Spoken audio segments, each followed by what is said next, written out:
And now, ladies and gentlemen, from the Republic of Kenya, the Prime Cabinet Secretary and Cabinet Secretary for Foreign and Diaspora Affairs, please welcome the Honorable Dr. Musalia Mudavadi.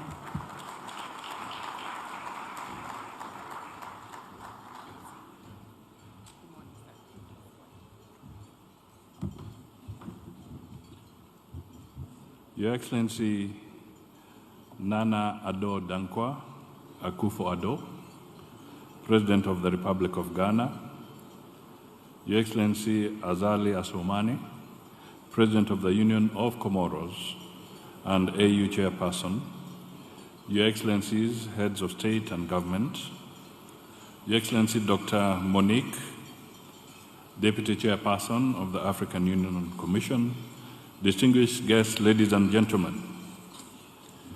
At the onset, permit me to convey apologies from His Excellency William Samoei Ruto, President of the Republic of Kenya, who was very keen to participate in this conference, but unable to do so due to prior engagements. Further, I take this opportunity to express my delight for the warm reception and generous hospitality extended to me and my delegation since our arrival in this beautiful city of Accra. Your Excellencies, ladies and gentlemen, this historical conference affords us the opportunity to reflect on the many milestones we have achieved together, nationally and collectively. Not long ago, we stood unmoved in the face of adversity to confront the servitude of colonial subjugation and racial discrimination fearlessly.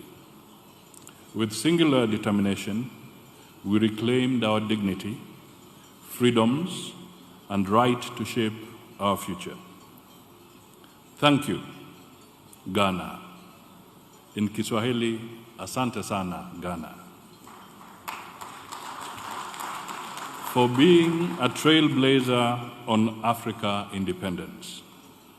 As a people of African descent, we now have an inordinate opportunity to collectively craft effective strategies for building a united front through strengthening collaboration amongst African nations, the African in diaspora, and other key stakeholders to advance the cause of justice and reparations for Africans that is long overdue.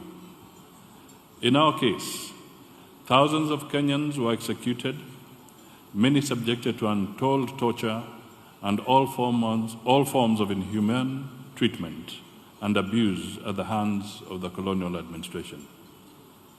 I call upon each of us to cast our minds and hearts to the African men and women who in their numbers were seized from their homes and nations to endure most vicious and dehumanizing conditions. For generations, our ancestors, kith and kin, toiled in plantations and factories, wilted and died to enrich the captors and their criminal associates. It's worth recalling that the African descendants who left in chains or born by those heroes have today become an inspiration of their countries of origin, and indeed the entire world. In leaders like Martin Luther King, W.E. Du Bois, Thurgood Marshall, Jesse Jackson, and many others, they have produced a soaring moral and political leadership that has freed millions of the downtrodden and oppressed. Their learning, artistry, and unique spirit of hope in the face of oppression uplift and inspire humanity. Whereas no amount of money would heal the atrocities committed to our peoples, it is time we set up legal and moral grounds for reparations by exploring different models of reparatory justice to ensure that timely compensation timelessly. I therefore make a clarion call on our academia to help us dig the truth through in-depth research. This will aid us move away from calibrated literature that perpetuates untruth. Kenya supports the effort to establish a sustainable action plan for a reparatory justice process for the victims of historical and colonial injustices in the spirit of a united Africa. We therefore call for unity and collaboration among Africans, peoples of African descent in the diaspora, and other stakeholders through the establishment of an African-Caribbean joint mechanism on reparatory justice. Kenya further welcomes the establishment of an African Committee of Experts on reparations for the purpose of developing a common African position on reparations. Further, Kenya avails itself to offer its expertise to ensure sustainable reparatory justice. In the spirit of togetherness, I urge all of us, brothers and sisters, that we work, invest, develop, and deal with global challenges together as one people. We must strive to speak in one voice because together we are strong and weak when divided. Our voices need to be heard and must be heard.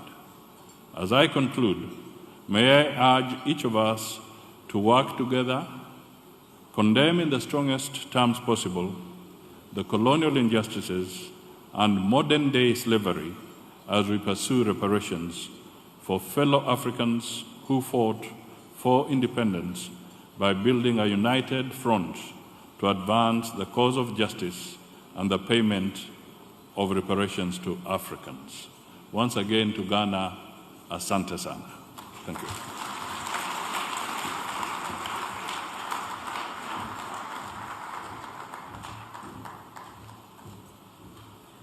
Honorable Dr. Musalia Mudavadi, thank you very much for your statement. And now, ladies and gentlemen, the statement from the Prime Minister of the Republic of Burundi. Please welcome His Excellency Gervais Ndirakobucha.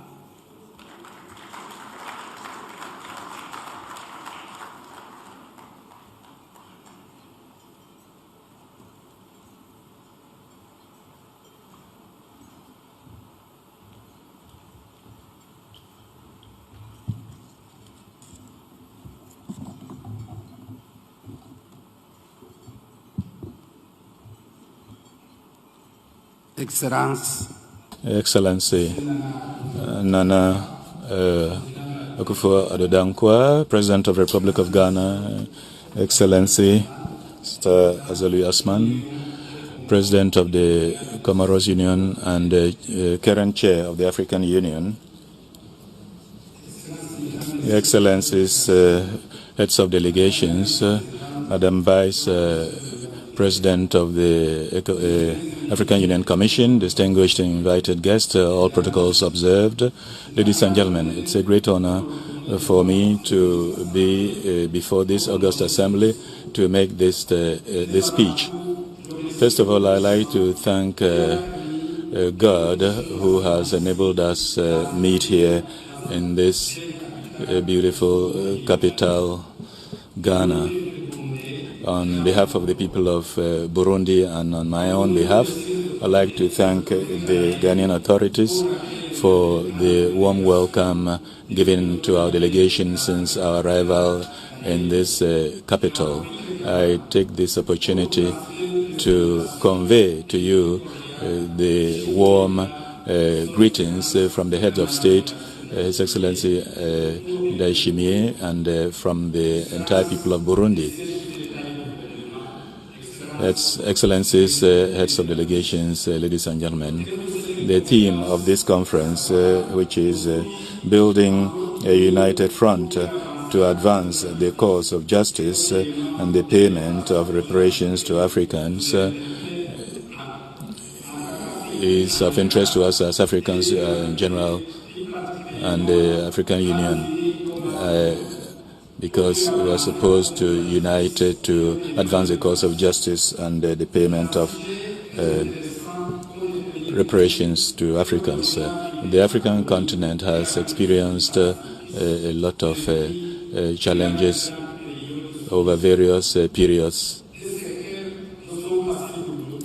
It has had a painful past, and we are continuing to work towards the growth of Africa in the 21st century.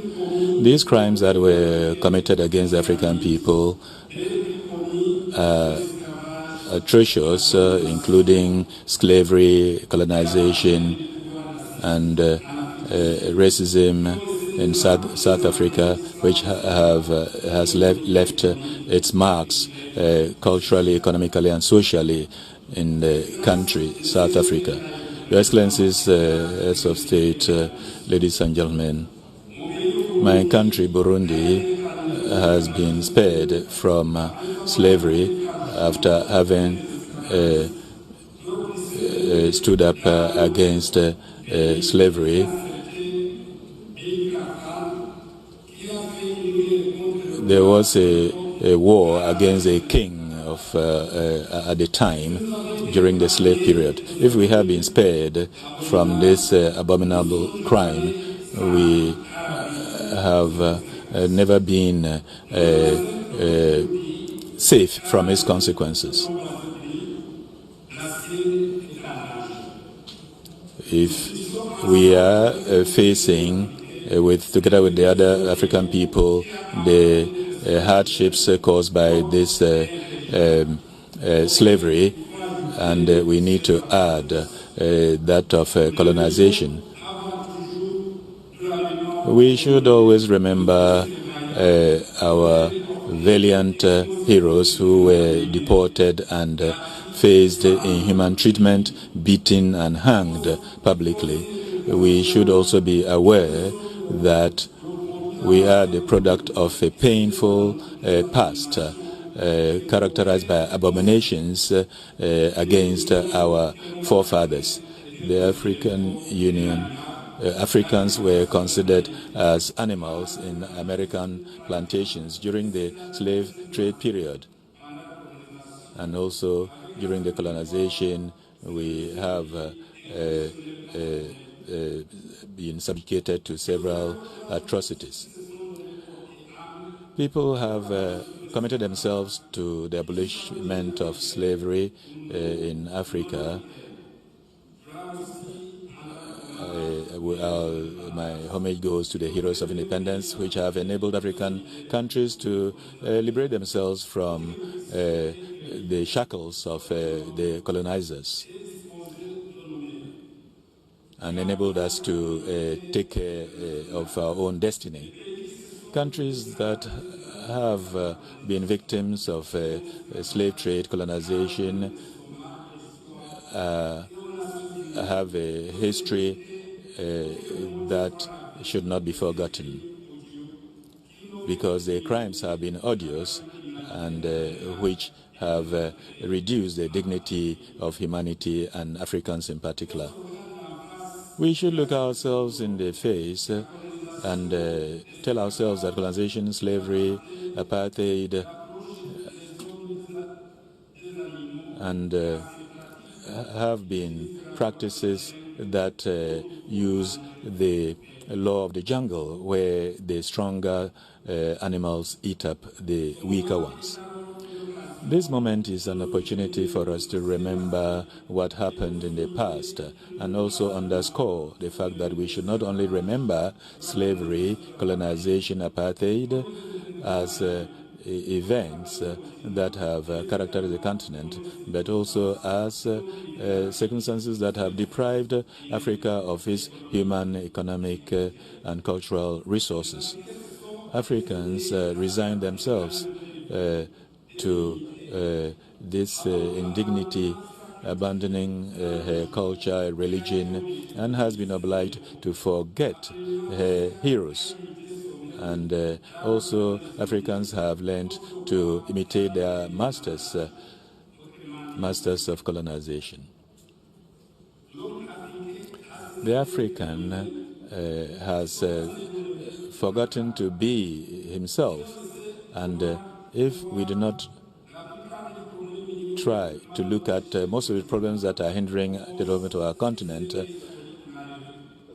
due to this unfortunate history behind us, with a very negative impact on our countries, including migration and deterioration of the social fabric, ethnic conflict experienced by our continent, and so on and so forth. Your Excellencies, heads of state and heads of government, distinguished invited guests, ladies and gentlemen, talking more specifically about the topic of today, which focuses on reparations, the first stage should be to recognize these abominations that have been committed against humanity, abominations that have been committed against humanity and Africans in particular. This has to be recognized by the United Nations. So we should together say, never should that happen. So the world should compensate countries that have been victims of these abominable crimes within the history of humanity.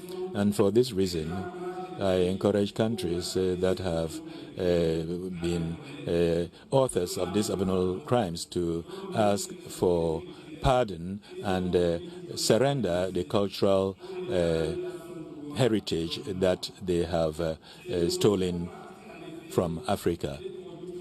So these things, when returned, will constitute elements of interest for tourism. Children have been separated from their mothers, and we are asking the powers that be to help these people to come back to their roots. Your Excellencies, heads of states, heads of government, distinguished invited guests, ladies and gentlemen. Talking about Burundi, I can say that we have experienced colonization that we got up and resisted. It is our king who was obliged to accept the authority of the colonizers, and colonizers who imposed a penalty of a huge penalty on them. Imagine what this wealth could have generated. Those who replaced them after the Second World War continue along the same lines by causing division, divide and rule policy. Burundi and the region of the Great Lakes in Africa continue to pay a lot because of these tasks based on the ethnic interests. Burundians have recovered their dignity over the entire national territory, and we are concerned not only by the development of our country, but also by security in the sub-region and in Africa as a whole through the contribution of our defense forces that are there for peacekeeping. The youth should be the drivers of integral development of our countries. Hence, there are projects for empowerment of youth and women undertaken, and results that have been obtained are promising. Our vision is for Burundi to be part of the emerging countries in between now and 2040, and to become a developed country by 2060. Ladies and gentlemen, Excellencies, distinguished invited guests, I would like to call upon the African people to fight against neocolonialism by working assiduously to ensure economic independence for our countries. And for this, our youth should be well educated and initiated into the sense of good patriotism and to have their African identity. This is a struggle, it should be a struggle against colonialism and all forms of injustice committed against our populations, This requires that all Africans should talk with the same voice and get united. I'm happy that the theme chosen for this conference is a part of this logic. Before I conclude, I'd like to insist on the fact that as Africans we are called upon to support each other mutually in order to advance the cause of justice and ensure the payment of reparations. This requires that we should be determined to respect ourselves and also to work together with our neighbors and brothers in the continent. Concerning the past, the painful past that we have experienced, we are ready to pardon, but beyond that, it's important that mechanisms be put in place to repair, to provide reparations to African countries due to the crimes that have been committed against it, and considering that our dignity and rights have been trampled upon. Excellencies, heads of government, distinguished invited guests, ladies and gentlemen, I would like, on behalf of the President of the Republic of Burundi and the people of Burundi, and on my own behalf, I would like to reiterate my sincere gratitude to Your Excellency, President Nana Addo Dankwa Akufo-Addo, President of the Republic of Ghana, and to all the Ghanaian people for the legendary hospitality that has been given us since our arrival in this beautiful capital, Accra. I would like to thank also the organizers of this conference, while hoping that at the end of this conference, solidarity in defending the African cause will be reformulated to inspire the victims and descendants of slavery so that they can join us in our common combat. May God bless Africa, and long live Africa united in its search for justice and payment of reparations to Africans. Thank you.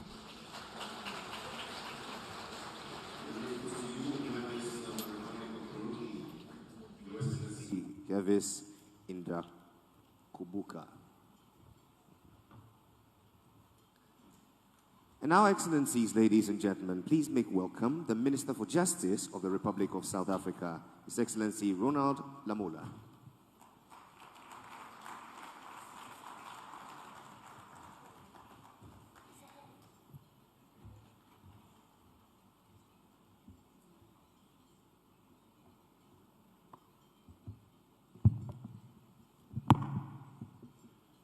His Excellency Nana Akufo-Addo, the President of the Republic of Ghana, the President of the Union of Comoros and also of the African Union, all other invited guests, ladies and gentlemen, I'm very proud to be here today on behalf of the South African President, His Excellency Cyril Ramaphosa, who could not make it here today, but has conveyed his wishes and gratitude to the President of the Republic of Ghana for inviting him here and also the Republic of South Africa. I'm proud because this is the land of our founding father, Kwame Nkrumah, where you have invited us to reshape the future of our continent. Under the theme and under the permission of the African Union, the theme of the conference adopted by the ordinary session of the Assembly on the 18th and 19th of February, which were expected to address South Africa fully supports reparatory justice, which is the center of our human rights laws, which are guaranteed in our Constitution. As His Excellency President Cyril Ramaphosa said, and I quote, in the South African Constitution, we affirm that the South Africans were called upon to build a society based on social justice and fundamental human rights with a view of correcting the injustices of our past. It is a clarion call by our Constitution to correct the injustices of the past in our country in South Africa under the history of apartheid, but also in the African continent, which was colonized. It is against this background that South Africa fully supports efforts to correct the wrongs of the past and institutionalize slavery, whose impact relegated millions of our people in Africa, the Caribbean, and the Middle East to a legacy of poverty and underdevelopment. South Africa urges all participants to this international conference to collectively adopt a unified approach to address the legacy of slavery and reparations. In this context, it may be ideal for the outcome of this reparation conference to be incorporated and to be brought under the umbrella of the African Union Decade of African Roots and Diaspora. The AU Assembly of Heads of States endorsed the convening of the 9th Pan-African Congress as part of the African Union Decade, to also be held in Lome in Togo. In this respect, we would like to mention that Angola, Namibia, and South Africa form part of the high-level committee for the Southern African region. As South Africa, we have offered to host the Southern African Regional Preparatory Meeting from the 4th to the 5th of December 2023 in Pretoria. I'm mentioning this Southern African Regional Conference as it is one of the 6 regional conferences to be held in preparation for the 9th Pan-African Congress. Mr. President, as South Africa, it is extremely critical that all these processes should succeed.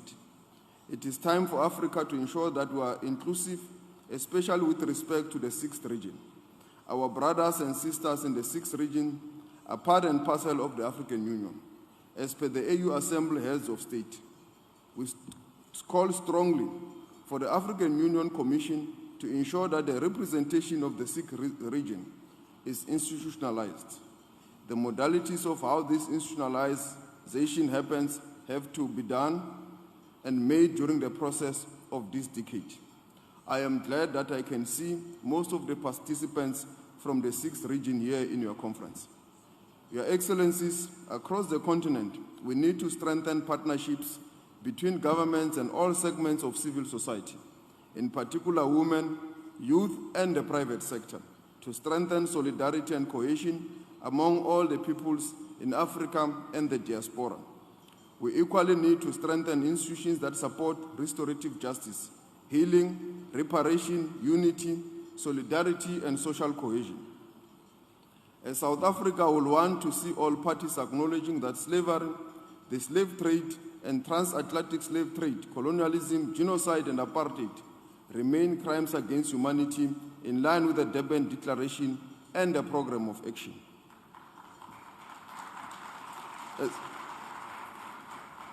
As we address the legacy of slavery, we must equally combat racism, racial discrimination against marginalized groups, and make Africa a prosperous and a developed continent, which will be ideal for African people from all walks of life to live free from conflicts. At the international level, South Africa hosted the World Conference Against Racism, Racial Discrimination, Xenophobia, and Related Intolerance in 2001. In the conference, the outcome of the conference therefore named the Durban Declaration and Program of Action. Since the follow-up and implementation of the Durban Declaration, we need to recognize that Permanent Forum of Peoples of African Descent was established at the level of the United Nations. At the UN level, there is another decade that was declared. South Africa also follows that process very closely. In the conference outcomes, in the concept paper, we make reference to opportunities for experience sharing, greater networking, synergism, and capacity building amongst the participants. Synergism should also be looked at the national, regional, and international levels. In other words, it will be self-defeating to declare the decade at the African Union level, whose timelines are different from the decade declared by the Permanent Forum of the People of African Descent. The alignment of these processes speaks directly to the importance of coherence both at the level of the capitals and the Human Rights Councils in Geneva, the UN General Assembly in New York. We also have to ensure that reparations, Mr. President, the African continent is not going to the world as beggars. We are owners of natural resources, which are now enabling the world for artificial intelligence and also other great innovations, including electric cars. This will not happen in the world without them getting these resources from the African continent. South Africa has started an initiative on strategic minerals. We believe this is an important part for foreign direct investment to enable us to have jobs, beneficiate in our continent, so that we do not become exporters of jobs, but they are done in our own African continent, powered by our own natural resources. This conference will also enable us to be able to protect these natural resources so that the jobs are created here in the African continent. When we export what has become finished products. We can't continue to export jobs to the capitals of the world. We must enable this reparatory conference to help us with regards to many issues even related to the foreign direct investment in the continent that will enable us to change the trajectory of history.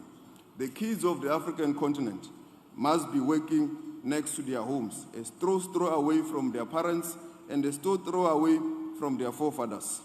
The African Free Trade Initiative, which is also a stone's throw away from where we are today, hosted by you, the government of Ghana, should also enable us to ensure interlinkages, economic beneficiation, and also collaboration amongst the African continent. This must also increase the economic growth of the African continent, but also must enable us to create jobs in this continent so that our kids are not beggars. We are not going to the world with a basket of begging, but as people who have got natural resources, who are well-resourced, who wants people to come into our countries to help us to invest so that we are able to change the trajectory of the kids of Africa. In the next 10 years, we must speaking of a different Africa in terms of the economy and in terms of job creation. That is the future that this reparatory conference must enable us to change this trajectory. In conclusion, South Africa believes that reparatory justice for Africans and people of African descent can be best served through redressing the inequalities arising from the legacy of slavery, the slave trade, and the transatlantic slave trade. We look forward to listening to the discussions on the proposed strategies going forward. In the 2001 conference, adopted measures such as the following: debt relief, poverty reduction strategies, promotion of foreign direct investment, agriculture, and addressing issues of food security. Since then, we have seen regression in the conditions for African people and of African descent due to COVID-19, during which we saw the developed North prioritizing itself over the developed South. It is in this context that we should look closely at African excellencies. There is historical evidence that Africans and these people of African descent, especially black women, have excelled in scientific areas and sports. African women in particular, they plow across the African continent. We are here standing in front of you because of the food that they plow, that we eat every day. From South Africa, we can make the claim that we are the 2023 Rugby World Cup champions. We have short distance and long marathon champions from Kenya. The people of Ghana are well known for their soccer exploits in the world. Nigeria, Egypt, you are amongst the best. We can also do it in the economy and also in the jobs for the children of our continent. We have excelled in arts, culture, and filmmaking. We need to build on our successes without letting go of the claims, pains, because growth is part of healing. The next generation of leaders must have a clear program of action. We owe it to them, and we owe it to future generations. Thank you very much.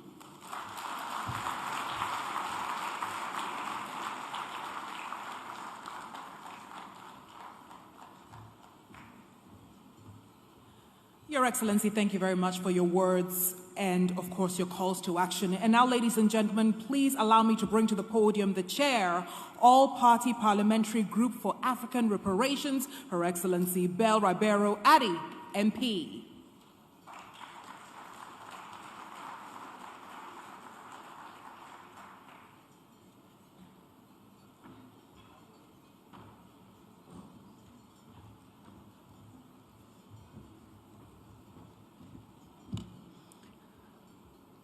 Good afternoon. Your Excellency Nana Akufo-Addo, President of the Republic of Ghana, our gracious host, Your Excellency Azali Assoumani, President of the Union of Comoros and the AU Chairperson, Your Excellencies, Heads of State, distinguished guests, ladies and gentlemen. I'm proud to chair the All-Party Parliamentary Group for African Reparations in the Parliament of the United Kingdom. We are 14 members of Parliament from all political parties calling for policy on reparations in a country commonly known as the Mother of Empire. We say that reparative justice cannot be financial alone, so we work across 3 different strands. We insist that there must be a form of community reparations, and that begins with an apology, recognizing that peoples of African descent are equals. That goes to look at things such as environmental reparations, health reparations, educational reparations, and we look also to restitution of artifacts and archives, because we believe that finders keepers has never been a plausible argument, and that theft is theft, and that reparations should begin with the return of the loot of empire. We also look at the decolonization of aid and international structures, because we see some of these as a form of neo-colonialism. Many of our aid organizations now are private bodies, and the fact of the matter is, unless they are working quite specifically to end dependency on aid, they are simply part of the problem, because the aid sector has become a sector, just that. And the reality is that with all sectors, thank you. And the reality is that with all sectors, they require supply and demand, and that means keeping people in Africa and the Caribbean subject and continually in poverty. And it's no small feat that we all meet here 30 years after the Abuja Declaration, a Pan-Africanist conference that accepted our common struggle as peoples of African descent. And it's important that we continue to stand in that unity. It is important that we dispel the lies that as people, we should be pleased with the progress that we have made. You hear various things called towards the fact that we once had a black American president, and that we should be pleased because we have more black billionaires. Yet right across the world, people that look like us continue to starve and suffer, and this is not by accident, but by design. All of our oppressions are a direct result of these historical injustices, and we need to accept the fact that we are not free until we are all free. Now, I'm here because my country has a moral duty to make amends for the trafficking, enslavement, and colonization, and continued exploitation and degradation of peoples of African descent. Whilst we could never fully recompense for the harm that is done, if we do not start to make amends, we are simply continuing one of the greatest crimes in human history. Now, we are often told that slavery was 400 years ago, so why are we continuing to speak about it today and continuing to berate people for it today? But we have to remember that this is not when slavery ended. And when slavery ended, the whips and the metal shackles were replaced with other constraints. They were replaced with colonialism, neo-colonialism, a UN Security Council which continuously ignores the views of other African nations, crippling debts, IMF, punitive and exploitative trade, the continued theft and disregard, institutional racism and poverty. I could go on. And when I call for reparations, I'm often asked to be grateful that my country, Britain, ended the slave trade. But what many people do not know is that in order to end the slave trade, the UK took out the largest loan in its history. And this particular loan we did not pay off until 2015. This means that I, the descendant of enslaved peoples taken to Brazil and the Caribbean, and the descendant of colonized peoples of Ghana through taxation myself, paid towards the slave owners and not the enslaved. So, the united front that we speak of today should include the diaspora, and I would remind those who are representing Commonwealth nations here today that citizens of your countries studying, working or living in the UK currently have the right to vote in UK general elections. They could be instrumental in shaping the policy that we hope to create, and we hope that when the time comes we are able to call on them to push their elected representatives. Other than moral arguments for reparations, I often have to make those to my colleagues at home that do not accept the moral arguments. I have to make economic ones to them. I have to show them that African, Caribbean countries are continuously rising, that global power structures are shifting, African economies are rising not because of anything that the West has given them, but because of in spite of what it has done to them. And a few years ago, my country committed what I call a monumental act of self-harm. We underwent Brexit. And meanwhile, whilst we left our largest trading partner, we see the economies in Africa and Caribbean strengthening their links. Now, Rule Britannia no longer rules the waves, and whilst we in my country will never be slaves, we have to understand that nobody else is going to be a slave again either. And in our increasingly globalized world, we need friends, and true friends can only be brought out of equality. And we cannot reach that equality until we repair the harm that is done. So when people say to me that it is radical to ask for reparations, I say to them it was once radical in my country that a woman could even vote, that a black person could even be a member of parliament. Yet here I am, and I can speak from the same building on those green benches that once decreed that people that look like me and you would be owned as chattel, and I can call for reparative justice. So the struggles of today are actually just a mark of our progress tomorrow. But above all, at this conference, I'm here to listen and learn. And whilst I am a daughter of Ghana, I am a British politician. The policy on reparations will be made in parliaments like mine, but I do not believe that Western countries should be dictating how and what is given in reparations. The injustice must stop now, and that means that reparations must be carried out on the terms of those who are most impacted. So it's very, very important the meetings that you have today and the discussions that you have, because that is the only way that reparative justice can be true. And I'm often asked, when does reparative justice stop, or when do reparations stop? And I say that they stop when their repair is done. There are many different ways in which we can go about repair, and that repair will not end until we have the equality and the equity that peoples of African descent that have been denied for a millennia. Thank you very much for your attention.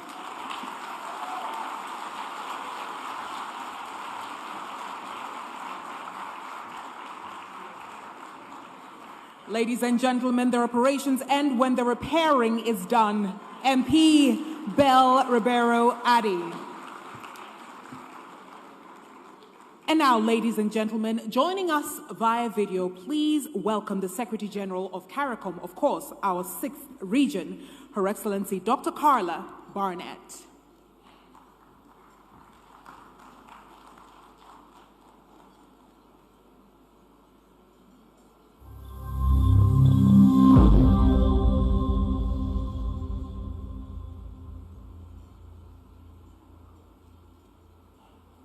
Excellencies, distinguished participants and guests, ladies and gentlemen, I am pleased to join the Accra Reparations Conference and bring warm and fraternal greetings from the Caribbean community through this message.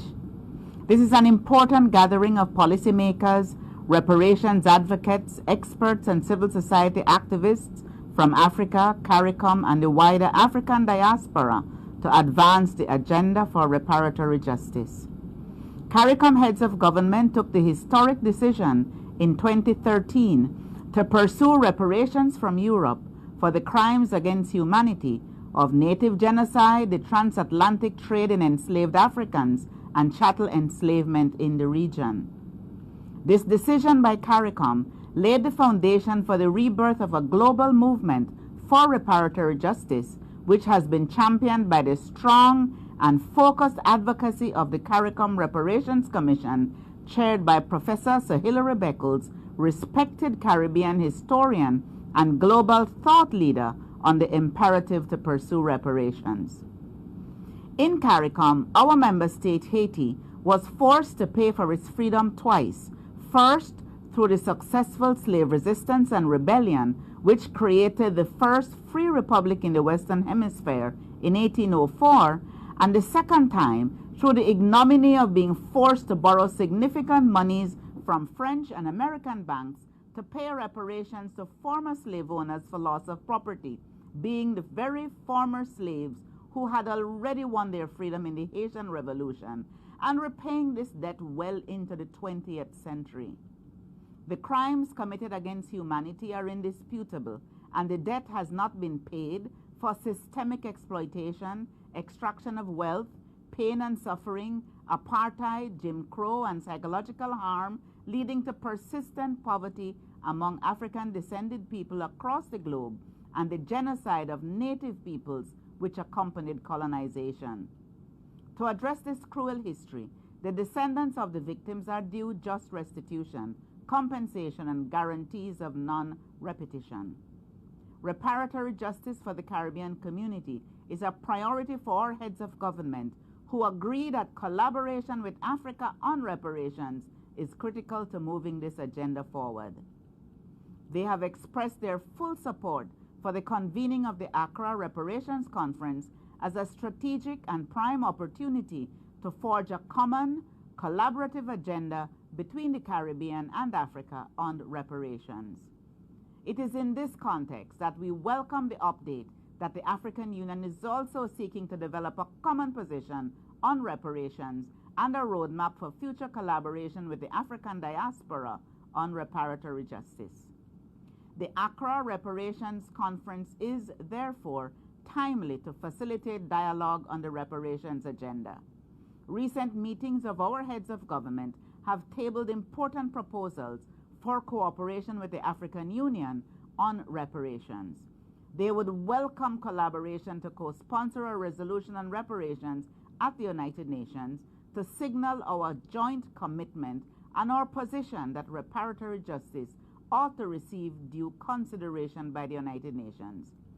CARICOM heads of government propose to seek an advisory opinion from the International Court of Justice through the United Nations General Assembly. We invite the African Union to join us in this campaign. We are also working to have reparations included on the agenda of key meetings of intergovernmental bodies.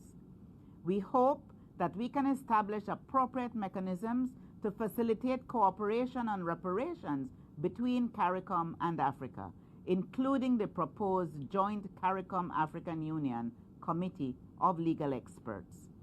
CARICOM welcomes the establishment and the excellent advocacy, consultative, and research initiatives of the UN Permanent Forum on People of African Descent and looks forward to deepening collaboration with this body, which includes 2 distinguished CARICOM representatives. CARICOM Africa cooperation has increased in several areas following the first CARICOM Africa Summit of Heads of Government held in September 2021.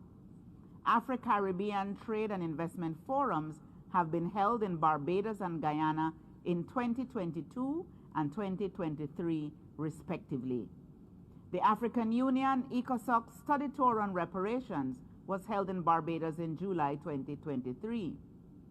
The Caribbean community has also participated in the Reparations and Racial Healing Summit in August 2022 in Ghana and welcomes the increased focus on the return of stolen cultural property to both the Caribbean and Africa. I would like to pay special tribute to our host, the government of Ghana, and especially to President Akufo-Addo for his leadership, powerful advocacy, and commitment to the cause of reparatory justice for our respective peoples. Mr. President, your public expressions of support, solidarity, and vision are highly valued by CARICOM.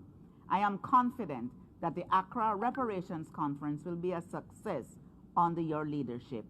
Excellencies, distinguished participants, we are at an important inflection point in the global movement for reparatory justice, arguably one of the most important human rights movements of our time. There have been important developments, such as the recent apologies from the government of the Netherlands, the Church of England, and prominent families in the United Kingdom, and the establishment of funding mechanisms for repair programs. We now have legal luminaries, economists, and other experts undertaking the important work of costing the damage and further mapping out the compelling case we have for reparatory justice. It is therefore critical that we seize the moment and ensure that CARICOM, Africa, and others from the diaspora speak with one voice to advance the just and strong call for reparations for the crimes against humanity of native genocide, the transatlantic trade in enslaved Africans and chattel enslavement, all of which were core aspects of European colonization, which resulted in deeply embedded and continuing structures of racism and discrimination.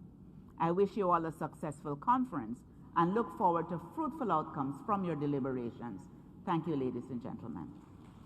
the Secretary General of the CARICOM, Her Excellency Dr. Carla Bennett. And now, Excellencies, ladies and gentlemen, the writer king who sips communion wine with the goats, Nana Asasi.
Ago, yeah.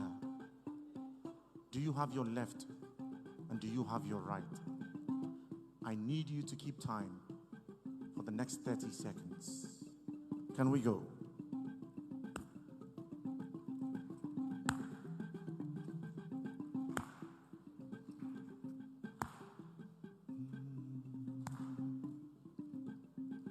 We will go. We will go. We will go. We will go home. Can we pick it up? Can we go? We will go. We will go. We will go. We will go home. We will go. We will go. We will go. We will go home. If we could chart memory's paths along the bloody froth of the Atlantic, I, the writer king who sips communion wine from the calabash, who was there in the beginning when he said, "Let there be light," would have taken all of you on a journey 400 times older than anything we know in the records of history. I did not come to recall the atrocities that made us cry on a Tuesday, such that we had the temerity to bury our heroes on the day when the Creator rested. Mother has been raped too many times. Mother's name has been discolored too many times, taken with too many tongues that it's not even fit to be mentioned anymore at home. And we, her children, royals who are supposed to ride the best of steeds now, have been used as mops in the faces of all the worlds. But keep calm, my neighbors. Keep calm, my friends. Cry softly. And when you step me, earth receive you very gently, for the dawn is here. When a warrior is sure of his footing, he taps, and then he calls the world to bring on its west, for he is ready to take it all up in a single fight. We observed how virgins were broken at noon and sons were born at night, such that all our strengths were rendered impotent. However, Mother says, my children did not come out of my sides. My children came from my heart. And so, just like this was the gateway where most of them were shipped, canned, pushed, kicked out, it is only meet that the same paths through which the hunter was kicked out of the village when he has found bountiful game be brought back in like manner. So welcome to the center, Sanda Zua. Welcome in whichever language you choose to understand best, and note that your seat was meant for you, and it is no accident that we are here in this moment in time. I'm simply a child learning the ropes of the world and the ways of my people. I grew up in Ghana. I know no colonial master will never know, and I will hand over a free nation to my ancestors. And so, we who are free must know that there was a price of freedom, a price that really we did not have to pay, for who decides who is free and who is not, and who decides to impose his will on another and brandish him with his own beautiful tattoos. Beautiful tattoos indeed, when our minds have been seared. Wipe your tears. Wipe your tears from your elbow, for thoughts trickle down the mind, down the chin, down the elbow, then it only becomes a matter of the tongue. Tears are tasty. Tears are tasty, but they do not betray the emotions that evoke them. And so tears are tasty when we are happy. Tears are tasty when we are sad. Tears are tasty when we are embarrassed, but tears are tasty now that victory is here. Tears taste sweet. Is the world ready for us? Where do we go from here? It is beautiful to see that the front is united. Divided we stand, united we stand, and we call for justice now. It simply means that if all the world has been circumvented and the center is folded up, how does it hold? And so Adinkrahene is the crown of it all, in the orbits of all of life, in the beginning, where the Creator chose to place humanity, save some dignity, and serve to the rest of the world. We went out there and gave them the tips, which they made into beautiful tips, spikes with which to dig all our wealth and all our self-worth and confidence. Finally, we have found it. For truly, our paths to God, for truly, our paths into the future lie within us, and it takes fantastic leadership to hold the torch and lead the way. For all of us cannot walk that straight path riddled with dew at dawn, and so let the elders take the lead. Let the children follow suit. For a child is nothing, it is only the glory of his forebears that the world sees and tolerates in him. However, it is time that in rewriting our stories, we let the world know that we are a people proud of our many tongues that we speak, that they do not divide us, that even in a choir there are different parts to the song, that even when you cook, you bring in different ingredients, and that is the beauty of Africa. For when our walk confused them, they chose to call it dance. When our tongues confused them, they chose to call it holy languages. Whichever way it is, we called fire, and it came down. Fire that did not consume anybody in the flesh, but fire that consumes our very essence. We never lost it. We never lost our souls. We never lost our essence. We never lost touch with the earth. Ago. Ago. Ago. Every man owes some debt.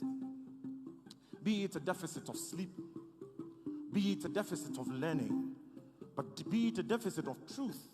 For the truth is one. It is just that there are so many ways of telling the truth, and the truth is not as important as the telling it is given.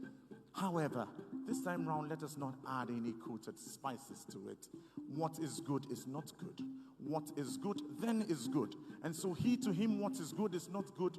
My elders, kindly offer him a little alligator pepper. Let him sniff it and see how he likes it. Can we have a rewriting of history? I'm not here to teach a lesson. I am only a child learning the ropes of the world. And so, I have come to learn and know that only a foolish son will point to his father's house with a left finger, and a foolish daughter in that wise will think herself old enough to teach her own mother how to bear children. And so please, I am so proud of Africa with all our potholes. I'm so proud of Africa, of our gutters we're still cleaning. I'm so proud of Africa with my beautiful skin I have to show. I'm so proud of Africa if I have to trek 20 kilometers to new ideas. I am so proud of home. Home. There is no place like home. Home, sweet home. Africa is my home. There is no place like Africa. And so next, when you take a man's name, make sure you take it with some honor. When they take our names, they should take it with some honor. You see how they struggle to take our names because our names are heavy, not only on the tongues, but also on the consciences. It haunts their dreams so much that they are not bold enough to admit it, my brothers and my sisters. A good matter is short. A good matter remains short. A good matter will still be short. Welcome to the crossroads of dreams. Welcome to the place where we have decided that we are this warrior who is sure of his footing. And so whichever way we come, from the four winds and the seven seas, the place where earth and sea and sky meet to share gossip, and we have conferred, our word is one. The truth says, give back unto Africa what belongs to Africa. As you would pay to Caesar his due, you would pay to whoever their due. Give to us what is truly ours. Do not call us by names, for we are not bywords amongst our people. We are this river of life, still passing, like my words which fleet, and all the world will drink and learn wisdom. I could keep this conversation for 32 stanzas, my elders, but I believe they are urgent matters that I have to sit and learn at your feet. If my message is well delivered, would you excuse me for a few minutes? I will be back.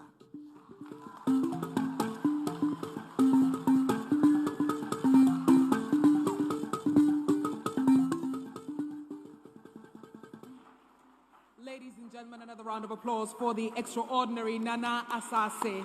Thank you so much. And as we're celebrating Ghana, I would just like to remind you that Ghana's principal export finance institution, the Ghana Exim Bank, is represented here with an exhibition right outside those doors to showcase the finest made in Ghana products in support of the government's SME development agenda. So please do take a look at it, and of course do purchase some Ghanaian souvenirs and take it home.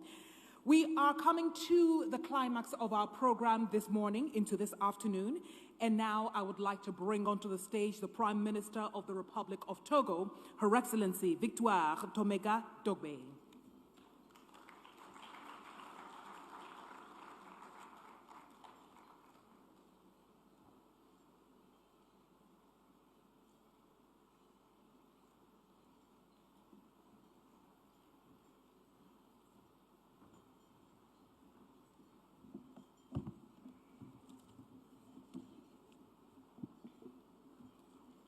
Excellence, Monsieur le Président de la République. Excellency, President of the Republic of Ghana, Excellency, President of the Union of the Comoros, current President of the African Union, Prime Ministers and heads of government, Vice President of the African Union Commission, ladies and gentlemen, distinguished invited guests, all protocols observed.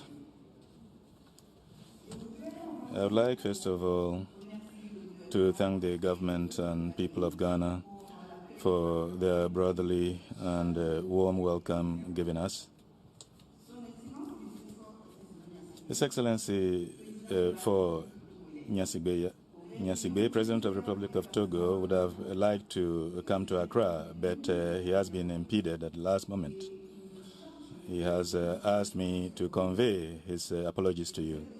It is now my duty to deliver his message, and I quote him.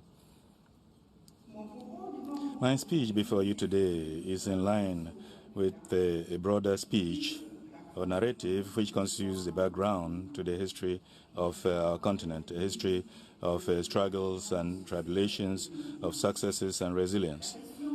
The issue of quest for reparations for historical crimes committed against the people of Africa, which we are calling for today, is not only a quest for financial compensation. It is a journey over time reflecting the aspirations and experiences of an entire continent and its diaspora. Our journey should start with an examination, a retrospective examination of the crimes committed against the people of Africa during the slavery period and colonization. The roots of reparations, reparatory justice is founded in the atrocities committed against our ancestors. The transatlantic slavery is one of the chapters, dark chapters of human history, with millions of Africans that have been taken by force from their native lands, subjected to unimaginable sufferance and put under slavery. The psychological trauma inflicted on these people continue to mark several generations and affect our collective consciousness. Colonialism, with its arbitrary borders and economic exploitation, has strengthened the racial hierarchies and sowed seeds of discord which persist today. The scars of exploitation and dispossession and cultural slavery persist and are marked by economic inequality, cultural disintegration. African Union, recognizing the burden of historical injustice, is ready to be at the forefront of the quest for reparatory justice. Through these institutions, the African Union has provided a platform for member states to confront collectively the colonial heritage. Our council, as a body of the African Union, symbolizes the commitment to promote dialogue, collaboration, and a collective vision for reparations. The efforts within the African Union are not limited to practical initiatives, but also the agenda of African Union for 2026 is an integrated African vision to have an Africa that is prosperous, peaceful, and is articulated around the aspirations of the continent for a future devoid of the shadows of the past. The African Union actually confirms this approach for justice that goes beyond the national borders and requires accountability for crimes of the history. The aspirations of African people, the context of reparations, goes beyond the simple financial reparation. The reparations for the African continent symbolize the desire for complete reparations for all the wrongs. It's a call for restoration of dignity, to recognition of cultural heritage, and empowerment of people whose history has been characterized by struggle and resilience. Ladies and gentlemen, on the political front, reparations require a reevaluation of the power dynamics on the global scene. It's a call to dismantle the structures that perpetuate representation and unequal decision-making. We have to guarantee that African nations have an equitable voice in the formulation of national policies that have an impact on their future. On the cultural front, reparations also imply the preservation and revitalization of traditions, languages, and traditional knowledge systems eroded by centuries of external interference. This is a commitment to guarantee that the wealth and cultural diversity of Africa are not lost in the annals of history, but also recognized and celebrated by future generations. On the economic front, reparations involve dealing with systemic inequalities perpetuated by centuries of exploitation. It's a call to restructure the global economic systems that have always marginalized Africa. The realization of economic reparations mean empowering African nations to chart their own path towards development, free from the burdensome heritage imposed by economic structures. On the social front, reparations also mean dealing with the deep-seated wounds inflicted by historic crimes. It is a commitment to heal the psychological trauma that is carried by African generations and the diaspora. Beyond the monetary compensation, reparations also aim at ensuring a feeling of identity, pride, and collective objective. In short, a reconquest of Africa based on narratives that have often been distorted by the authors of these crimes, historic crimes. Ladies and gentlemen, in a world that is shaped by geopolitical considerations, our A contemporary narrative on reparations should look to establishing a delicate balance between pragmatism and idealism. It should go beyond the framework of policies to establish a linkage between with civil society, scientific circles, and popular movements. The reluctance of some nations to recognize the gravity of historical crimes underscore further the need to have qualified approaches that will fill the gaps of understanding and cultivate a shared commitment for justice. The challenges are many, both within institutional circles and civil society. Within the institutional context, subtleties in the international relations and power balance complicate the quest for reparations as a political priority. Civil society, even though it's unavoidable, is faced with the task of mobilizing public opinion and also ensure a collective conscience that go beyond national borders. The bureaucratic obstacles and legal complexities related to the reparation program underscore the need to have complete frameworks that deal with the multifaceted nature of historical injustice. Turning on to the international scene, we find sources of inspiration and narratives that warn us about various programs about reparations. Our quest for justice is based on a common commitment to ensure that we fight against the injustices. We share a common history of displacement, exploitation, and resilience. The quest for reparations goes beyond the geographical frontiers. It's a global movement that is rooted in the knowledge of a shared history and interconnected history. The efforts that aim to mobilize global public opinion in favor of reparations for the people of African descent requires a multi-dimensional approach.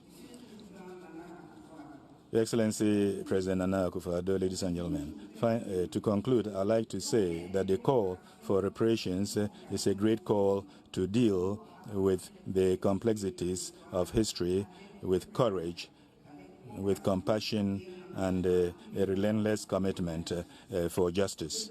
Togo,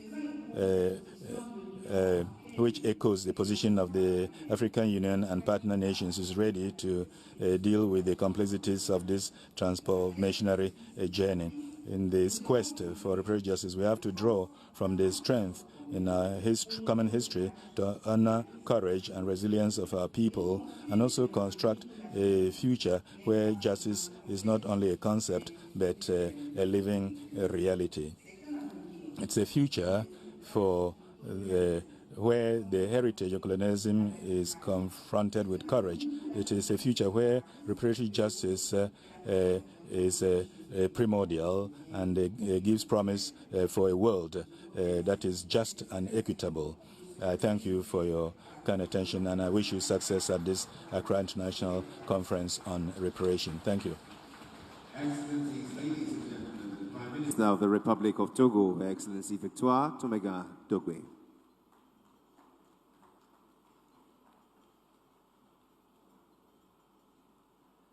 And now, Your Excellencies, ladies and gentlemen, a statement by the Prime Minister of the Republic of Barbados. Please lend your attention to the screen for Excellency Mia Amo Motley. Your Excellency, distinguished guests all, good day. Whether historically in the contemporary sense, or even as we look towards the future, the value of Africa and her people is unquestioned. It has always been at the center of the world's gaze. But to what end, and to whose benefit? Those answers we know. Those answers are seen, felt, and heard in the fact that despite being the world's most resource-abundant continent, Africa in material wealth is also the poorest. We see the answers in the lives of countless African people and people of African descent globally who lack basic access to healthcare and medicines, who endure some of the worst effects of the global climate crisis, and whose countries are often on the outside, looking in as it relates to accessing global finance to address real vulnerabilities. What we have come to know is a lingering and deeply rooted systemic racism, perfected in the transatlantic enslavement of Africans and reproduced over the years through colonialism and imperialism. Those of us on the other side of the Atlantic, certainly for us in Barbados and other CARICOM countries, we know it all too well.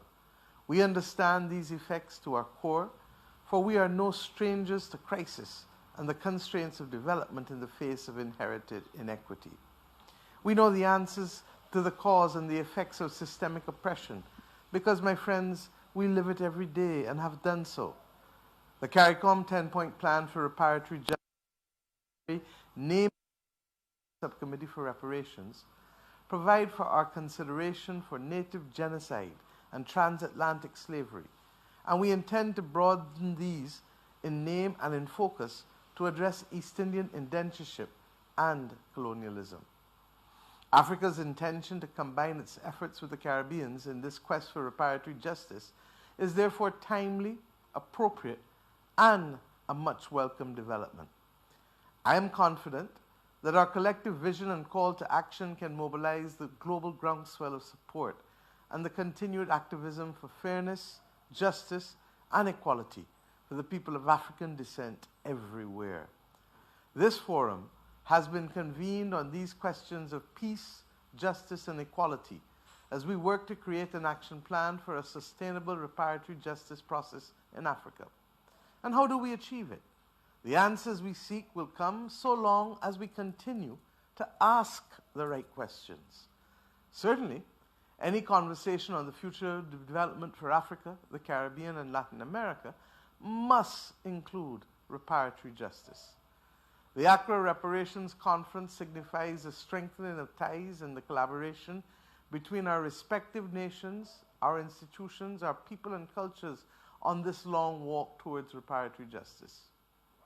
The conference, therefore, joins the list of seminal international initiatives of significance to the Black and African peoples of our world. And what are these? 1, the United Nations International Decade for People of African Descent. 2, the Permanent Forum for People of African Descent. 3, the 2022 Caribbean African Dialogues co-organized by the University of the West Indies. 4, the Decade of Action to deliver on the Sustainable Development Goals. 5, the Caribbean Communities Reparatory Justice Initiative that was launched in 2013. And 6, the African Union Study Tour on Reparations and Healing to the Caribbean, which was hosted by my own country, Barbados, in July of this year. Each initiative, my friends, building on the work of the other and doing its part to reconstruct a global society that functions, yes, to the benefit of all, ALL. The common thread leading us to this moment is the recognition that inequality remains the greatest enemy of progress and development. And until we accept that global problems such as reparations require globally coordinated responses grounded in strong global moral leadership, we will be victims of change rather than leaders of transformation. Accountability must therefore play a key role in the solutions applied in today's world. It is against this background of that impulse towards equality and accountability, harnessing that determination to redress imbalances and inequalities, and to ensure that our nations and our people are not left behind, that all of the partners assembled here must resolve to redouble our efforts and to work collaboratively with each other. Over the next few days, the conference will focus on building a united front and strengthening collaboration among African nations, the African diaspora, civil society organizations, policymakers, and other key stakeholders to advance the cause of justice and reparations. The development of Africa must be defined in its own interests and image. But however, we know that the burden of the reversal of centuries of systemic oppression is not Africa's alone to bear. It is for this reason that I wholeheartedly welcome the establishment of an African Committee of Experts on Reparations as one of the most critical outcomes of this conference. Its mandate to aid in the development of a common African position on reparations and to implement the action plan for a sustainable reparatory justice process is critical to the success of the global reparations movement that we seek. As a region, the Caribbean remains firm in our pledge to deepen and grow the relationship between the African Union, CARICOM, and our regional brothers and sisters throughout Latin America. We will continue to apply our collective resources to devise strategies and to pursue synergies in our claim for reparations, the Sustainable Development Goals, the African Union's Agenda 2063, and the objectives of the International Decade for People of African Descent. As we continue this journey, I want us to remember that the questions we ask of ourselves are equally as important to those that we ask of the rest of the world. Chief among those questions has to be, why must we persevere? We will find that answer in the eyes of every child whose future depends on the actions and the decisions that we take today. There, we will see why we must honor our duty to memory and why we must lay down a moral compass that will undergird their humanity and indeed their very survival. We cannot change history, but we must reclaim, harness, and lay bare our collective memories to ensure that the injustices of the past are neither forgotten nor repeated. With these questions, my friends, in mind, as we engage over the duration of this conference, may our mission be a resounding success, and may it pave the way for even greater cooperation and shared achievements as we seek to bring restorative justice to our people after centuries of exploitation and oppression. The future is ours to shape. The future is ours to claim. Thank you. A phenomenal voice for global Africa, Her Excellency Mia Amomotley. And now, Excellencies, ladies and gentlemen, the penultimate statement by the African Union. Please make welcome the AU Chairperson and the President of the Union of Comoros, His Excellency Azali Assoumani.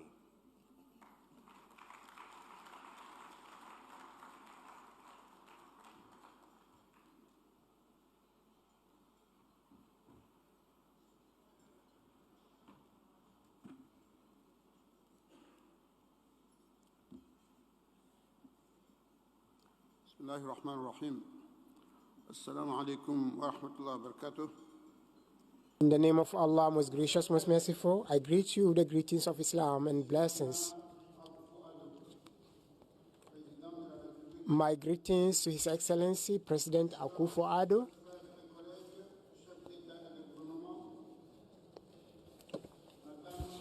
Présidence de la Commission de l'Union africaine. Distinguished invited guests, all protocols observed. Assalamu alaikum.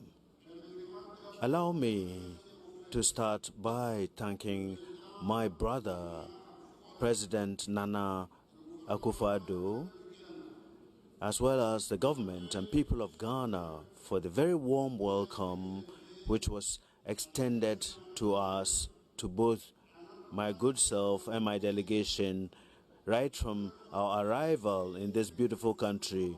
We want to express our gratitude for their hospitality, which makes us feel at home here in Accra. It is indeed an honor for me to be with you today, and this on the occasion of this all-important rendezvous for our continent, and this in its march towards a sustainable economic and human development. We have gathered here, indeed, to strengthen our unity, and this to move forward the cause for justice regarding reparations relating to slavery and colonialism. This beautiful country, Ghana, is the best place to host such a conference. Indeed, this is the country where Kwame Nkrumah, one of the founding fathers of the African Union, was born. He was one of the promoters of African independence and African rights. Ghana has therefore always been at the forefront of the protection or defense of our parentage and the healing from colonialism and apartheid.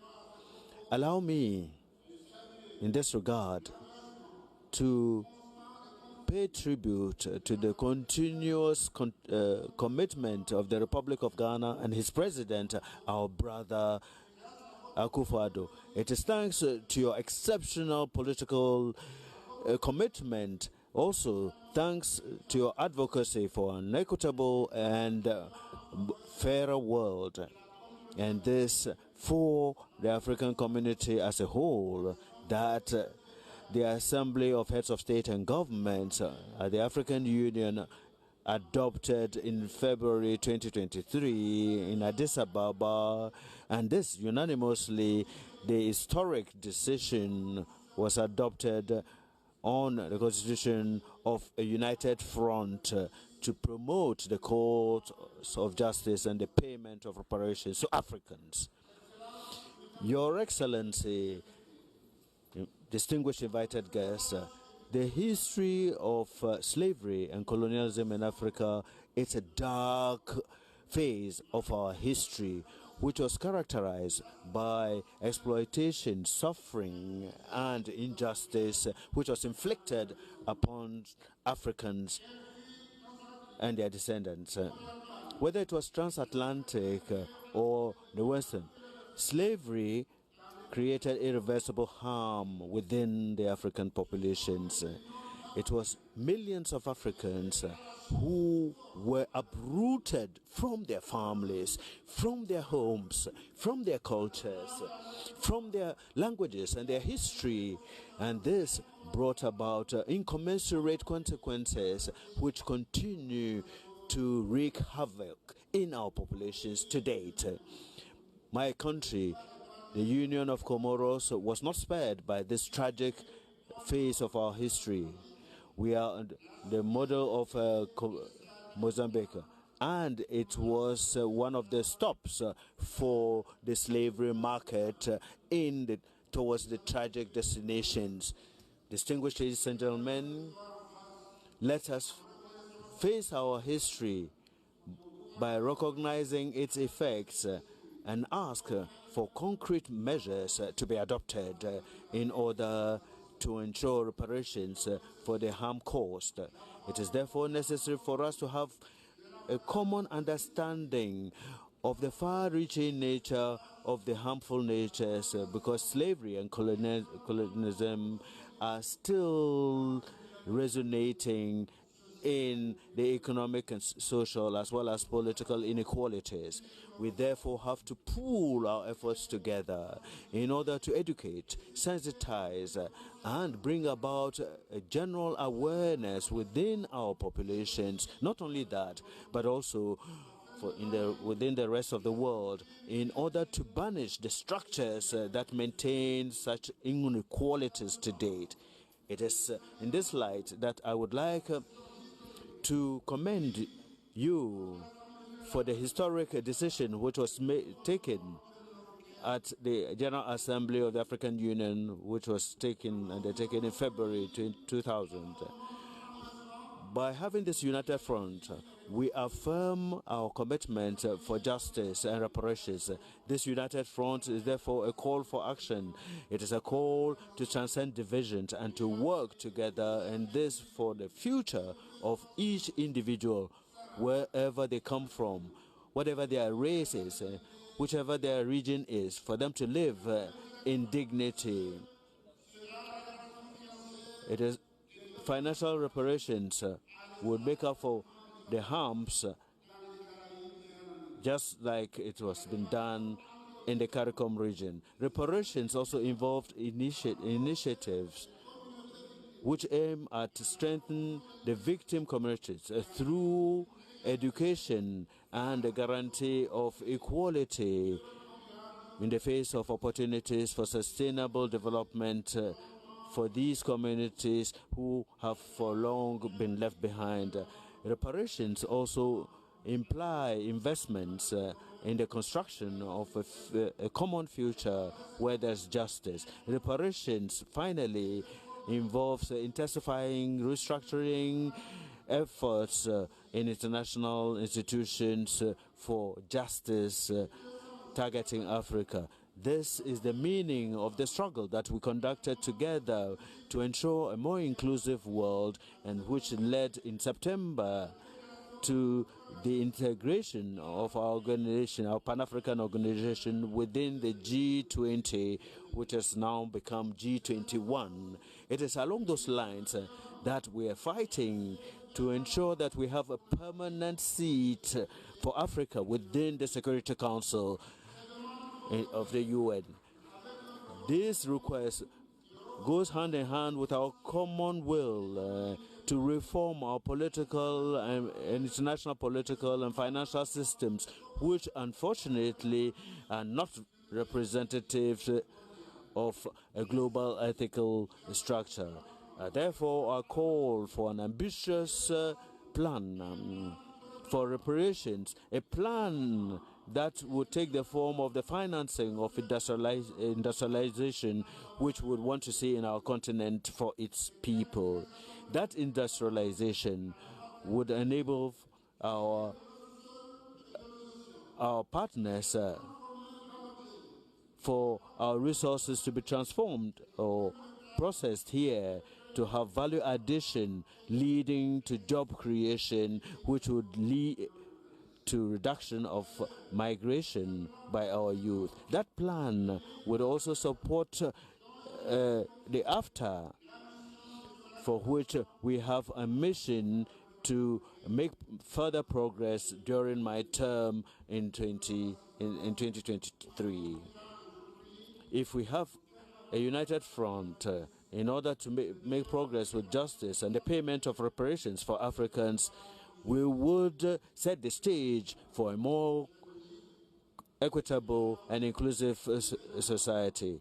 Therefore, would want to see this conference facilitate discussions as well as the sharing of knowledge for more justice and for the lessons of the past to be able to guide us towards a better future for us and future generations. I thank you for your kind attention. Excellencies, ladies and gentlemen, the President of the Union of the Comoros and AU Chairperson, His Excellency Azali Assoumani.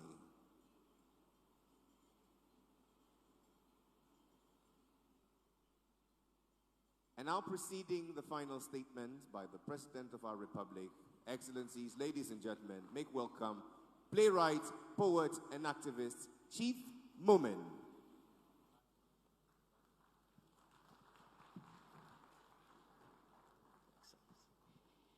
Before my brother in song and poetry left the stage, he promised you that he would be back. And so he has offered me his last words as I come to pour the final foundation and the libation that will usher in the elder of our land to speak. And in pouring this libation, allow me, in the spirit of brotherhood, to go all the way to the Caribbean to draw inspiration from an invocation of a great prophet. A prophet of the fraternity of the Rastafari, inspired by the conquering lions of the tribe of Judah. Get up stand up for your rights. Don't give up the fight. Get up, stand up for your rights. Every generation must determine the battles to fight, the rights to stand for, in order to preserve their security and their integrity, to assert their identity on the global landscape.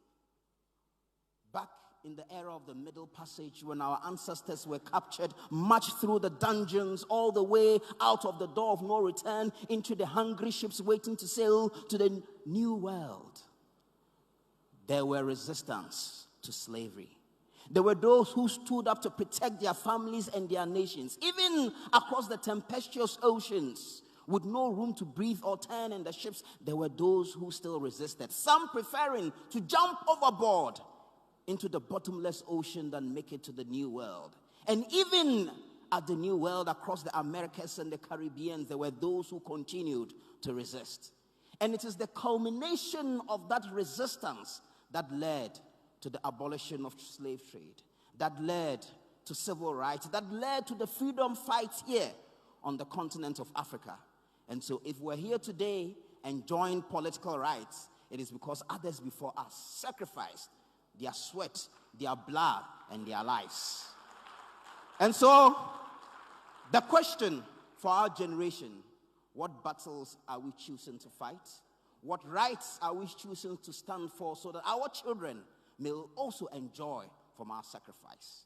And that is why we have gathered here today, because we have decided that we will fight the battle for reparations, not because we feel that you can ever pay us back for all that was taken, but just as it was done to others, some compensation will go a long way to help to bridge the gap between Africa, its diaspora, and the rest of the world. There is a train coming, a train of reparations.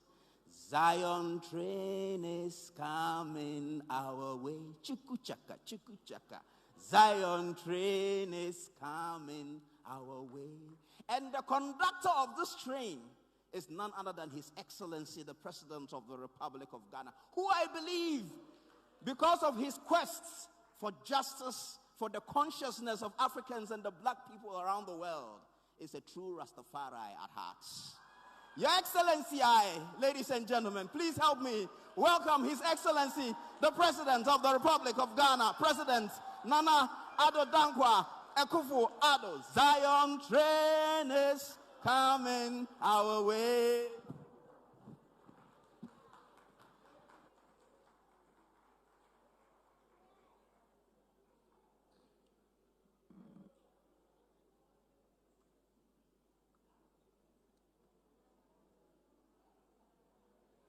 His Excellency Azali Assoumani, President of the Union of the Comoros and AU Chairperson, Her Excellency Victoria Tomega Dogbe, Prime Minister of the Republic of Togo, His Excellency Gervais Nidara Kubuka, Prime Minister of the Republic of Burundi, the Honorable Dr. Musalia Mudavadi, the Prime Cabinet Secretary and Cabinet Secretary for Foreign and Diaspora Affairs of the Republic of Kenya, the Honorable Adao Francisco Correa de Almeida, Senior Minister and Chief of Staff of the Republic of Angola, the Honorable Ronald Lamola, Minister of Justice of the Republic of South Africa, and the Honorable Mr. Laid Rabiga, Minister for War Veterans and Rights Holder, People's Democratic Republic of Algeria, Her Excellency Dr. Ebsi Campbell-Barr, former President, Vice President of Costa Rica, and President of the Permanent Forum on People of African Descent, the Honorable Bell Ribeiro Ade, Member of Parliament and Chair of the All-Party Parliamentary Group for African Reparations in the Parliament of the United Kingdom, Her Excellency Dr. Monique Inananzanganawa, Deputy Chairperson of the African Commission, the Honorable Yao Safo-Mafo, Senior Advisor to the President of the Republic, the Honorable Joseph Osei-Owusu, Member of Parliament for Bekwai and First Deputy Speaker of Parliament, the Honorable Shirley Ayoko Butche, Ghana's Minister for Foreign Affairs and Regional Integration, and other ministers and deputy ministers of state, Vice Admiral Seth Amwama, Chief of Defense Staff of the Ghana Armed Forces, Dr. George Akufu Dampare, Inspector General of Police, service chiefs, distinguished delegates, senior officials of the Presidency, the Dean and members of the Diplomatic Corps, fellow Africans and members of the African diaspora, ladies and gentlemen. Ghana is humbled by her choice as host for the African Reparations Conference, which is being held on the theme, Building a United Front to advance the course of justice and the payment of reparations to Africans. To those of you coming from beyond our shores, especially to the AU Chairperson and President of the Union of Comoros, His Excellency Azali Assoumani, I extend a hearty akwaba, our word of welcome, and I hope you enjoy your stay, all too brief, amongst the people famed for their hospitality. I thank the African Union for this initiative, bringing together under one roof this distinguished audience from all spheres of life and from all over the world to participate in this conference with its rich agenda and to deliberate on its important theme. When I proclaimed 2019 as the year of return in front of the Congressional Black Caucus of the United States Congress, commemorating the 400th anniversary of the commencement of the transatlantic slave trade, one of the most unfortunate and barbaric episodes of human history, I was particularly excited about the passion with which our kith and kin from the Americas and the Caribbean in particular spoke about reconnecting with the motherland.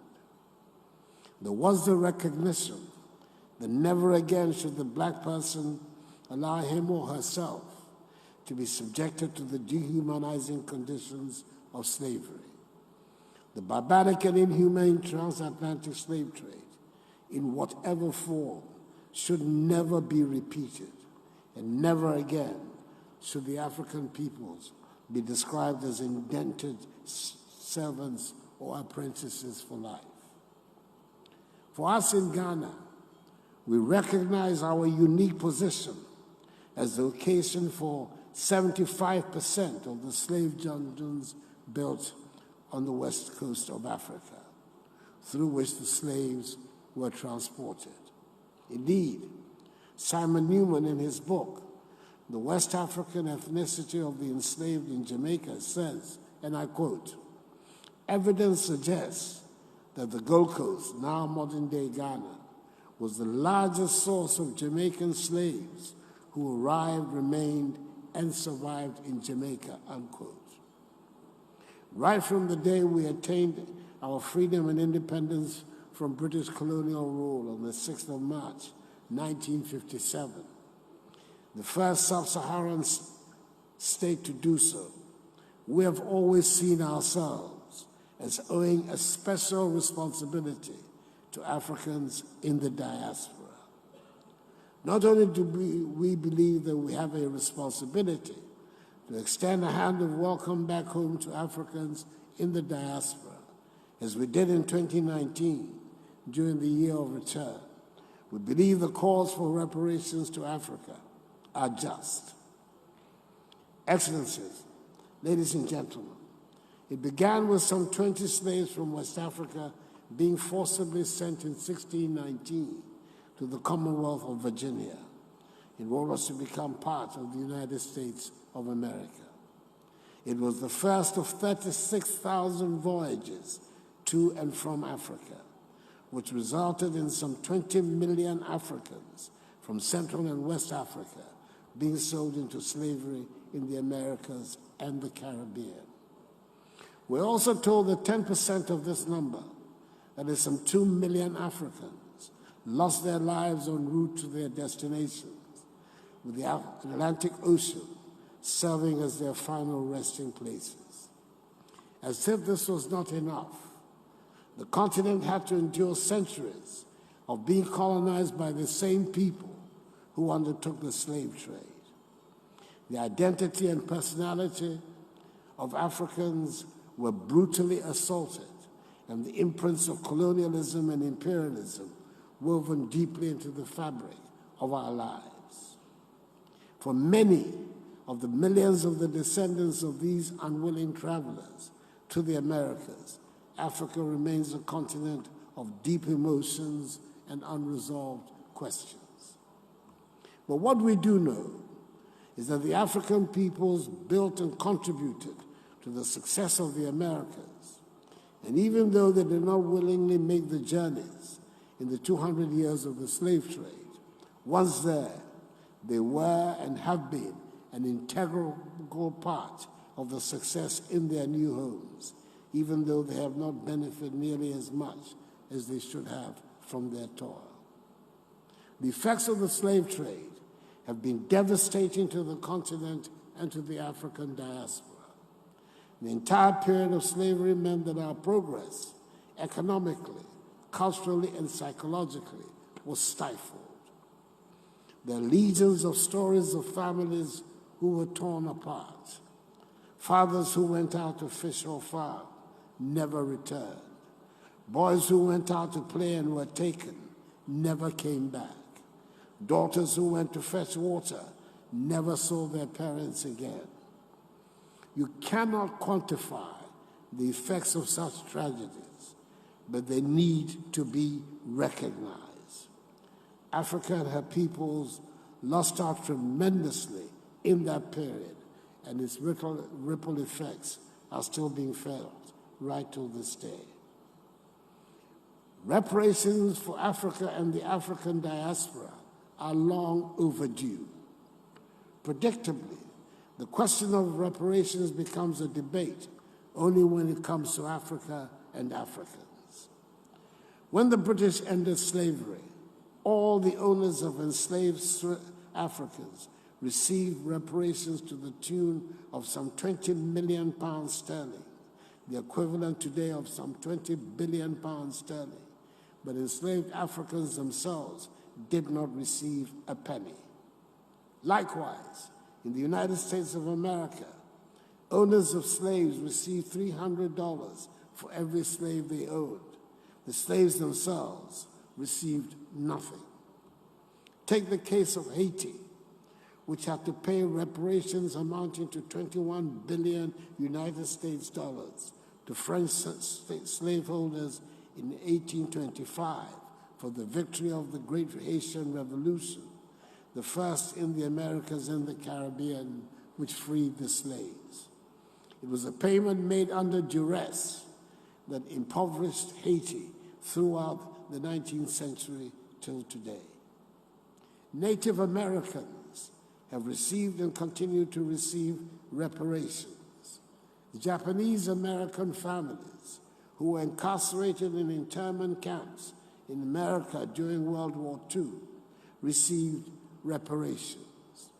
Jewish people, 6 million of whom perished in the concentration camps of Hitlerite Germany, received reparations, including homeland grants and support.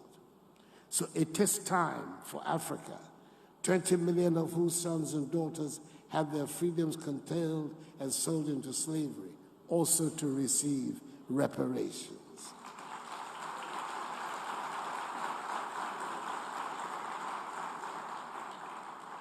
No amount of money can restore the damage caused by the transatlantic slave trade and its consequences, which have spanned many centuries. But surely, this is a matter that the world must confront and can no longer ignore. And even before these discussions on reparations conclude, the entire continent of Africa deserves a formal apology from the European nations involved in the slave trade for the crimes and damage it has caused to the population, psyche, image, and character of the African the world over. The Caribbean community, CARICOM, has unequivocally pronounced its demand for the payment of reparations. We in Africa must work together with them to advance the cause of reparations.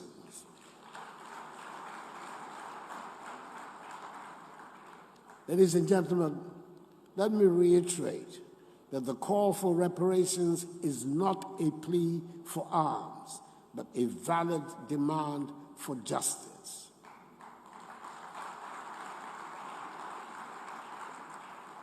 If reparations can rightfully be paid to victims and descendants of the victims of the Holocaust, so can reparations also be paid to the descendants of the victims of the slave trade.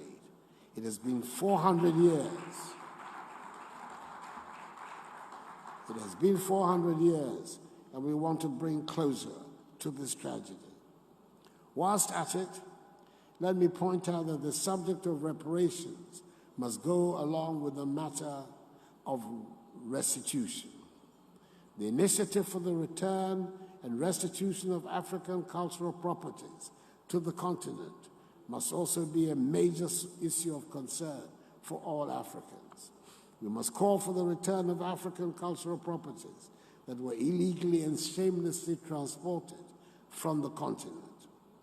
This reconnection of the present and the past will also help to build new relations with the international community, especially that of Europe, which was principally responsible for the original theft of the cultural properties.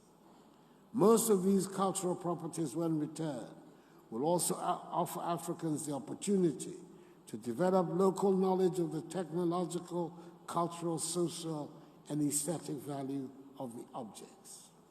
I'm aware that countries such as Senegal, Nigeria, and Benin have managed successfully to regain possession of some of their cultural properties that were illegally moved out of their territories. Ghana has also successfully recovered some of its stolen cultural properties and relics. For example, in 2008, the government of Ghana collaborated with the elders of Ahanta to return the severed head of Nana Bedu II, who was executed in 1838. Other success stories include the return of some family collections of the Ashanti royal family and an Ashanti stool in 1988 by the British government.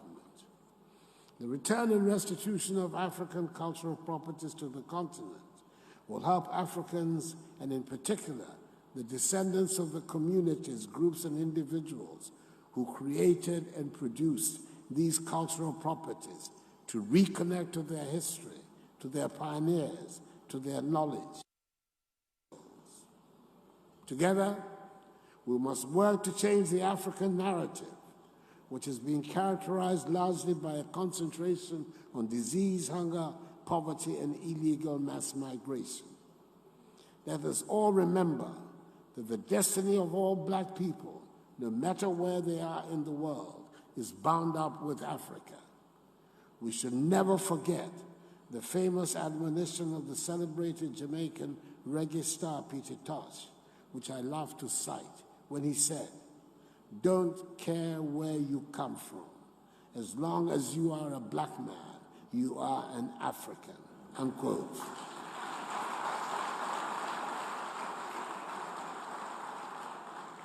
We must help make Africa the place for investment, progress, and prosperity, and not from where our youth flee in the hope of accessing the mirage of a better life in Europe or the Americas. We must do all we can to derive maximum dividends from our relations with the diaspora in mutually beneficial cooperation and as partners for shared growth and development. That is why I'm excited about the holding of this conference, largely because of the renewed enthusiasm around building Africa together. The second half of the 20th century witnessed a great blow for human freedom and progress when the African peoples, in the wake of Ghana's shining example, liberated themselves from the colonial and imperialist yoke and the racist ideology of apartheid, and emerged as free, independent peoples to construct new nations of hope and advancement. The first half of the 21st century should consolidate this development and see the growth of modern, prosperous, technologically advanced nations within a united Africa, which will make a reality of the dream of the 21st century as the African century and bring dignity and respect to black people all over the world. My hope is that this conference will chart a roadmap which will define the nature and incidence of reparations that collectively we seek. May God bless Mother Africa, black people everywhere, and us all. I thank you for your attention.